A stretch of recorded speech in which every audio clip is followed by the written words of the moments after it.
Por tanto, cuando el Señor supo que los fariseos habían oído que él hacía y bautizaba más discípulos que Juan, aunque Jesús mismo no bautizaba sino sus discípulos, salió de Judea y se fue otra vez para Galilea. Él tenía que pasar por Samaria. ¿Qué?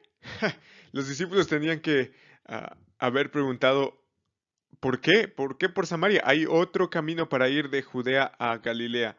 Y realmente no tienes que pasar por Samaria, Jesús. Ahora, ¿por qué esto era un problema? Porque los samaritanos y los judíos estaban enemistados.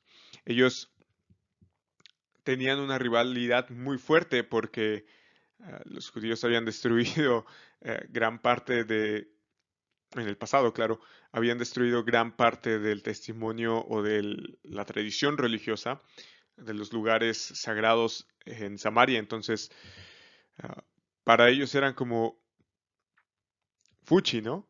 Los samaritanos era, vamos a decir, una corriente que había salido del judaísmo ah, para después ser enemistada con ellos. Al principio era una especie de separación amistosa, interpretación diferente, pero después se convirtió en un asunto racial, se convirtió en un asunto religioso extremo, así que los judíos no querían para nada a los samaritanos y viceversa. Llegó pues a una ciudad de Samaria llamada Sicar, cerca de la parcela de tierra que Jacob dio a su hijo José.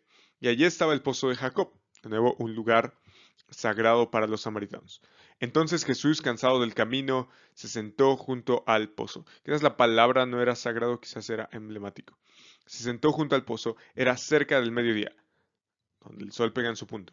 Una mujer de Samaria vino a sacar agua y Jesús le dijo, dame de beber. Y aquí comienza una historia bastante emblemática, pero también bastante importante para nuestra perspectiva del Evangelio, nuestra perspectiva de la espiritualidad, nuestra perspectiva de compartir y recibir el Evangelio. Fíjate a quién se dirige, a una mujer de Samaria. Bueno, de entrada se nos dice que era una mujer. En la sociedad, tanto judía como samaritana, esta mujer era vista como, o que alguien fuera mujer, perdón, era visto como una vergüenza, como alguien inferior. Una mujer era visto como un objeto o un animal. Realmente era muy escandaloso este punto de vista. Lo es para nosotros, desde luego, cuando lo escuchamos. Y hay que entender que no debemos leer esto una mujer de Samaria como lo leemos en el siglo XXI. Hay que leerlo con los ojos con los que los discípulos que habían ido a la ciudad a comprar alimentos lo hubieran visto. ¿Qué? ¿Una mujer? No le dirijas la palabra a una mujer. O sea, estás perdiendo tu tiempo, Jesús. Los maestros normalmente no enseñaban a las mujeres. Y además, esta mujer era de Samaria. O sea, era extranjera, era apartada de la ciudadanía del pueblo de Dios. Era básicamente una hereje. Es de otra etnia que no es la escogida. Jesús, no hables con ella. Pero Jesús rompe con ese sexismo y con ese racismo y dice, dame de beber. Entonces la mujer samaritana le dice, ¿cómo es que tú, siendo judío, me pides de beber a mí, que yo soy samaritana? Claro, Juan nos aclara porque los judíos no tienen trato con los samaritanos. Jesús le respondió, si tú conocieras el don de Dios, el regalo de Dios, ¿y quién es el que te dice, dame de beber? Tú le habrías pedido a él, y él te hubiera dado agua viva. Jesús le dice a la mujer, tú no sabes con quién hablas.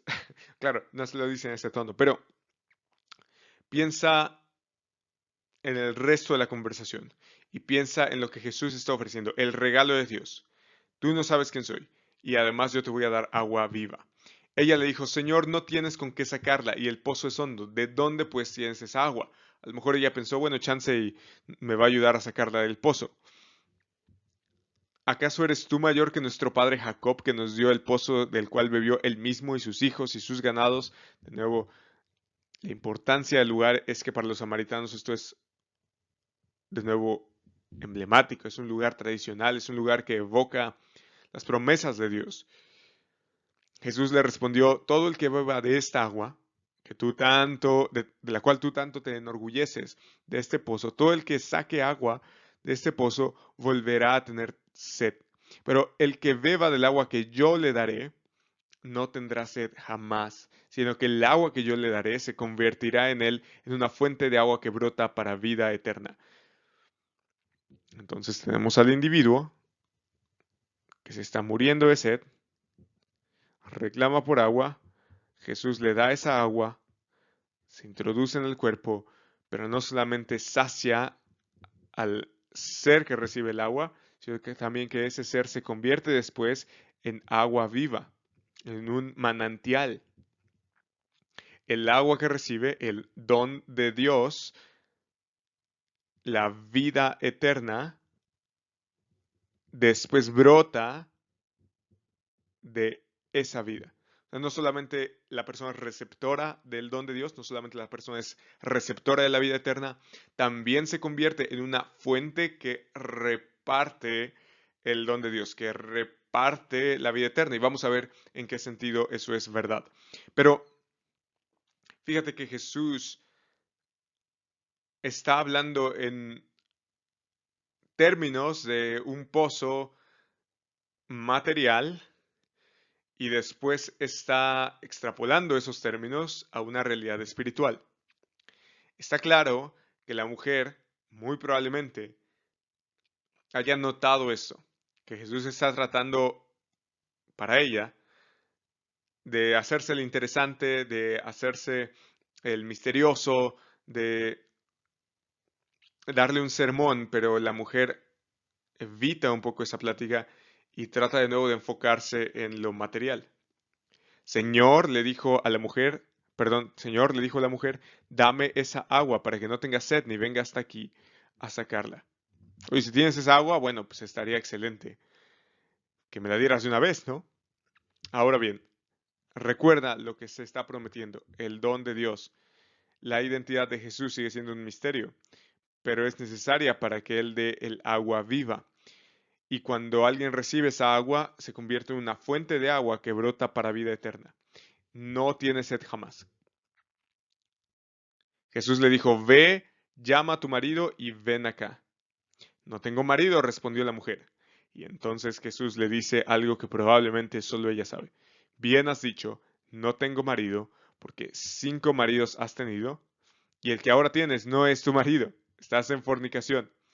Um, y piensa, al menos en nuestra sociedad, tener 5 maridos, eso es sinónimo de que algo salió 5 veces mal. Y con todo lo que un divorcio conlleva, pues no necesariamente tiene esto algo de virtuoso, más bien piensa ahora en un matrimonio muchísimo más conservador que el que hoy vemos en la actualidad, que el que hoy vemos, perdón, y piensa en las connotaciones que tendría tener 5 de esos matrimonios. Ya no solo que uno más hubiera estado extraño, 5 hubiera sido una barbaridad. En tiempos donde, otra vez, estaba esta mentalidad de macho violento con una mujer sumisa y el hecho de que eso haya salido 5 veces mal dice mucho acerca de la vida de la mujer. Una vida quebrantada, pero además el hecho de que el que ahora tiene no es su marido, habla de fornicación, habla de libertinaje. Entonces tenemos una vida quebrantada, destruida en libertinaje, en fornicación, en pecado. Jesús está exponiendo el pecado de la mujer toda la vida pasada, porque seguramente cuando le dice 5 maridos has tenido y el que ahora tienes no es tu marido, está evocando a su mente todas esas cosas de la vida pasada.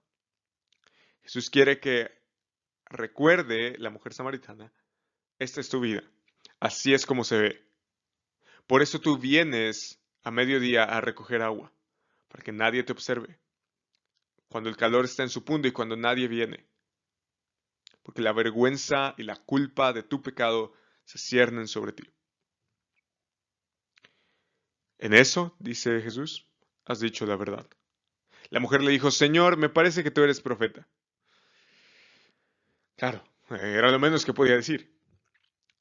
Nuestros padres adoraron en este monte. ¿Cómo? Momento.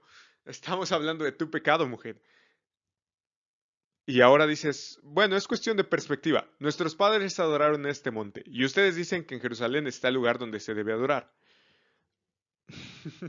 Ah, yo estaba pensando, mientras preparaba este estudio, estaba pensando en que muchas veces no me hizo sentido este pasaje.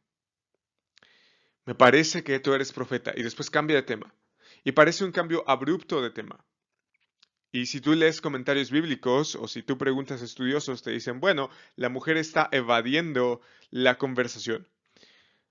Está recordando que Jesús es judío, así que ¿por qué debería hacer caso a un judío?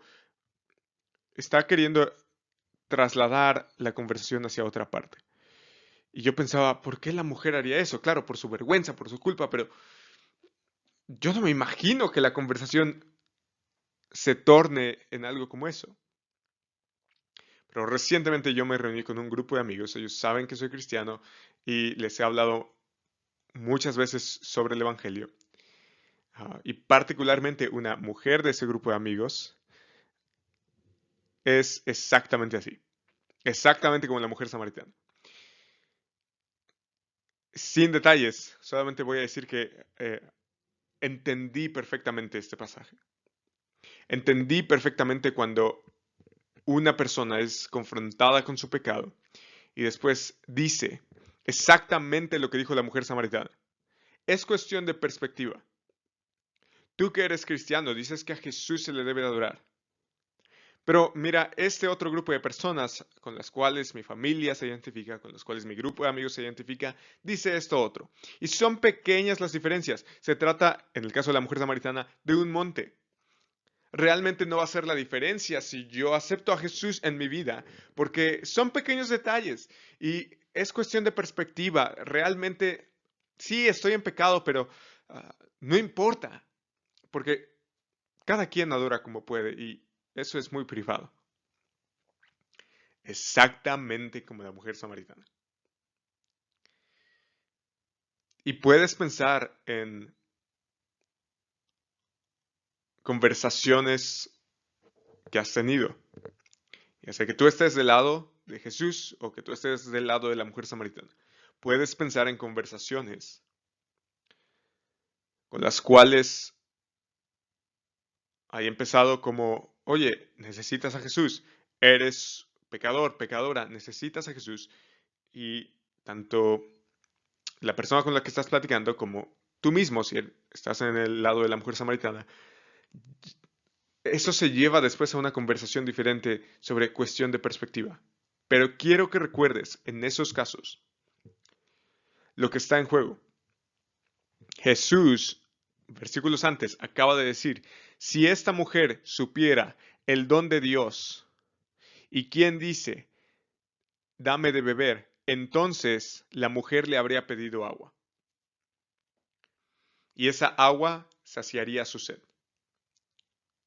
La razón seguramente por la cual había tenido 5 maridos más uno era porque no había encontrado la saciedad de su alma.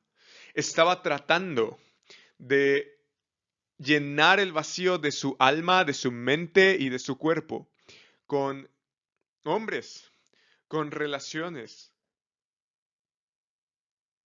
Por eso el tema del agua aquí es muy importante.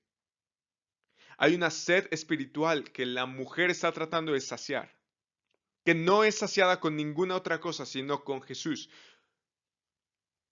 Agustín decía que nuestros corazones son insaciables hasta que no se llenen de Dios, que claman con una saciedad o por una saciedad. Y la mujer está experimentando esto. Si tan solo supiera que el que habla con ella no es solamente un profeta, sino que es Dios mismo encarnado, entonces diría, Dios, tú sabes lo que me pasa, tú sabes que estoy tratando de buscar esto, si soy honesto o honesta conmigo mismo, tú sabes que estoy vacía y necesito que me llenes, necesito que me des esa agua que tú ofreces. Pero como no lo sabe la mujer hasta este punto, entonces ella sigue diciendo, es cuestión de perspectiva, es cuestión de adoración. Y Jesús le dice, efectivamente, cree lo que te digo, le dice Jesús, la hora viene cuando ni en este monte ni en Jerusalén adorarán ustedes al Padre. Lo que me dices es irrelevante, mujer. Ustedes adoran lo que no conocen. Nosotros adoramos lo que conocemos, porque la salvación viene de los judíos. Dice, mira, si quieres saber quién tiene razón, nosotros tenemos razón. Pero, eso es lo de menos. La hora viene y ahora es cuando los verdaderos adoradores adorarán al Padre en espíritu y en verdad, porque ciertamente a los tales el Padre busca que le adoren. Tienes razón, mujer. Es cuestión de perspectiva, pero es cuestión de la perspectiva de Dios, no de la tuya, no de la mía, es cuestión de la perspectiva de Dios. Dios es espíritu y los que lo adoran deben adorar en espíritu y en verdad. Efectivamente, se trata de adoración, adoración en los términos de Dios, no en tus términos, mujer. La mujer le dijo, yo sé que el Mesías viene, el que es llamado Cristo. Recuerda que la palabra Mesías, o en realidad la palabra Cristo significa Mesías, Mesías significa ungido, y aquellos quienes eran ungidos, ungir significa derramar aceite sobre uno para comisionarlo a un propósito divino. El ungir para los judíos y también para los samaritanos tenía connotaciones de que esto simbolizara al rey venidero. Entonces, cuando la mujer está diciendo, cuando el Mesías venga, está diciendo cuando el Mesías, el rey, perdón, el rey viene, sé que el rey viene, cuando él venga nos declarará todo. Ah, mira, ¿sabes qué? Ni tú ni yo vamos a tener la razón, dice la mujer. Va a venir un día cuando se nos va a declarar todo y ahí, ahí vamos a saber que ni tú ni yo estábamos tan mal. Así que déjame en paz. El rey ya viene. Y entonces aquí viene la cereza en el pastel. Jesús le dice, yo soy el que habla contigo. Yo soy ese Mesías, yo soy ese rey, yo soy al que se debe adorar en espíritu y en verdad. Yo soy el que te dice que tu vida está mal, que tú eres una pecadora y que yo soy tu Salvador. Yo soy el que da el agua viva y te convierte en un manantial de agua viva, de tal manera que tu sed sea saciada y también que puedas compartir esa saciedad con los demás. Yo soy aquel que se sienta sobre el trono del mundo, el rey del universo, y que demanda que todas las cosas se sometan ante mi señorío. Yo soy aquel rey del universo que viene con poder y justicia, pero también para juzgar, no solamente para salvar, sino para juzgar, para demandar el señorío de las personas, perdón, el señorío de mí sobre las personas. Yo soy Yo soy ese a quien tú dices esperar, pero que en realidad no estás preparada para recibir. Yo soy el que declara que sí es cuestión de adoración, pero es adoración en mis términos y es adoración hacia mi persona, no hacia 5 maridos, no hacia otra relación, no hacia el sexo, no hacia el dinero, no hacia el poder, no hacia el alcohol, no hacia los grandes logros, no hacia las relaciones, ni siquiera hacia la religión. Yo soy el que va a llenar el vacío que tiene tu vida, el que va a saciar la sed espiritual que tú tienes, el que va a transformar tu vida para que el agua negra y sucia se convierta en agua dulce y fresca. Yo soy el que habla contigo. Y entonces la venda se cae de sus ojos. En esto llegaron sus discípulos y se admiraron de que hablara con una mujer. Pero ninguno le preguntó, ¿qué tratas de averiguar o por qué hablas con ella? Entonces la mujer dejó su cántaro. ¿Qué? Pero había ido por agua. Fue a la ciudad y dijo a los hombres, vengan, Vean un hombre que me ha dicho todo lo que he hecho, que ha revelado mi pecado. ¿No será este el Cristo? ¿No será este el Mesías?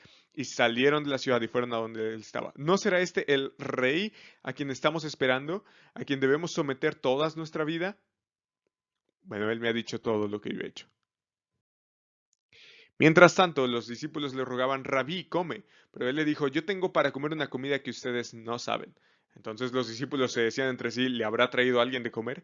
Jesús le dice, mi comida es hacer la voluntad del que me envió y llevar a cabo su obra. Entonces Jesús está haciendo la voluntad del Padre, está haciendo la obra de Dios. ¿No dicen ustedes todavía faltan 4 meses y después viene la siega? Pero yo les digo, alcen sus ojos y vean los campos que ya están blancos para la siega. La cosecha ya está lista. Ya el segador recibe el salario y recoge fruto para vida eterna, para que el que siembra se regocije junto con el que siega, porque en este caso el dicho es verdadero, uno es el que siembra y otro es el que siega. Yo los envié a ustedes a segar lo que no han trabajado, otros han trabajado y ustedes han entrado en su labor. ¿Qué cosa está diciendo Jesús? Está diciendo que la mujer samaritana son los primeros frutos de una cosecha que Dios está haciendo en términos de vida eterna. Vidas transformadas están siendo cosechadas con la palabra que ahora es sembrada. ¿Dónde está el fruto de esa cosecha? Estamos por verlo. Y de aquella ciudad muchos de los samaritanos creyeron en él por la palabra de la mujer que daba testimonio, diciendo, él me dijo todo lo que yo he hecho. De modo que cuando los samaritanos vinieron, rogaban a Jesús que se quedara con ellos. Y él se quedó allí 2 días. Ese día, no solamente la mujer le la mujer abrió sus oídos a lo que Jesús tenía que decir. No solamente la ciudad abrió las puertas para que Jesús entrara en su territorio, la ciudad, junto con la mujer samaritana, abrió su corazón, sus corazones, para que entrara Jesús, para que Él derramara el don de Dios para vida eterna, para que Él saciara el vacío de sus corazones y transformara sus vidas para que ahora fueran manantiales de agua viva. ¿Lo ves? Ahora la mujer se había convertido en un manantial de agua viva. Perdón, estaba diciendo, Jesús es el rey. Él me dijo todo lo que yo he hecho. Vengan a verlo. Ella estaba, ahora siendo un manantial que declaraba a todos, vengan a las aguas. De modo que cuando los samaritanos vinieron, rogaban a Jesús que se quedara con ellos. Muchos más creyeron por su palabra, por la palabra de Jesús. Y decían a la mujer, ya no creemos por lo que tú has hecho, perdón, por lo que tú has dicho, porque nosotros mismos le hemos oído y sabemos que este Jesús es en verdad el Salvador del mundo. Gloria a Dios.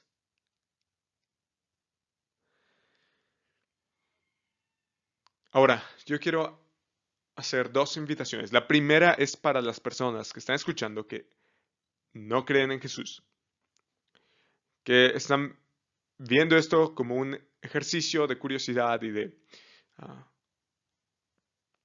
y de acervo cultural y religioso, pero no lo ven como algo con lo que se quieran comprometer. ¿Has escuchado quizás acerca de Jesús, acerca del cristianismo, pero tú tratas de evitar la conversación diciendo, sabes que es cuestión de perspectiva? Es cuestión de que cada quien adore como puede y, bueno, cuando Dios venga, si es que un día va a volver, entonces se nos declarará todo. Bueno, Dios ya vino. Y Él dijo que era el camino, la verdad y la vida. Era el camino que había que seguir, era la vida que estamos buscando estando muertos en nuestros pecados, es la verdad que hay que creer. Él es Jesús. No se trata acerca de perspectiva, sí se trata de adoración. Adoración al Rey Supremo del universo que demanda señorío sobre toda su creación, incluyendo señorío sobre tu vida.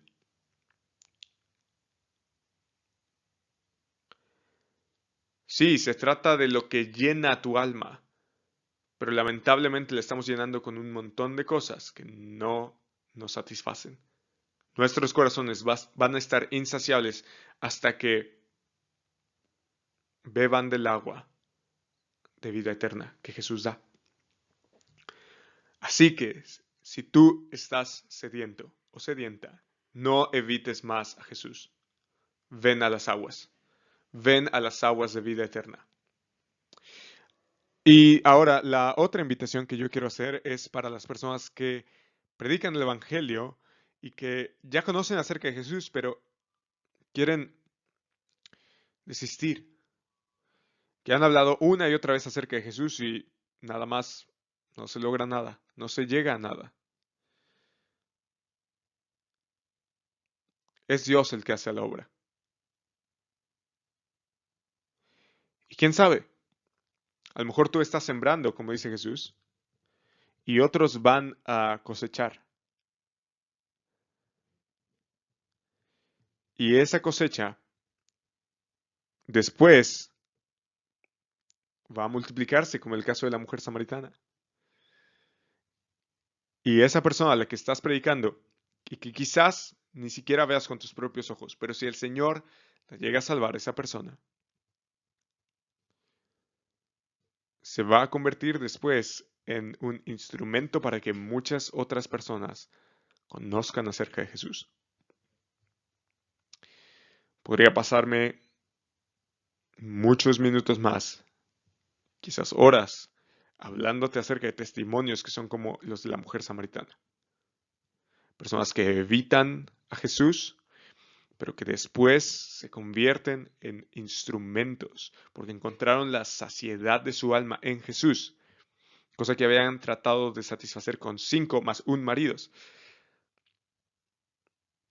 Y que ahora en verdad dicen, este es el Salvador del mundo a todas las personas, y muchas personas creen por su testimonio. Y tienen un encuentro real con Él. Así que mi exhortación para los que predican la palabra de Dios es, no te rindas. Quizás estás sembrando. Un día a otra persona le va a tocar cosechar. Y esa cosecha va a ser abundante. Y como dice Apocalipsis, vendrán gente de toda nación, pueblo, tribu, lengua. Y juntos adoraremos asombrados de lo que Dios ha hecho. Porque sí, se trata acerca de adoración. Adoración en los términos de Dios. Adoración al Rey Jesús, en quien hay que creer para recibir su don, ser saciados con el agua viva y convertirnos en manantiales que predican acerca de esa agua viva. Hoy es el día de salvación.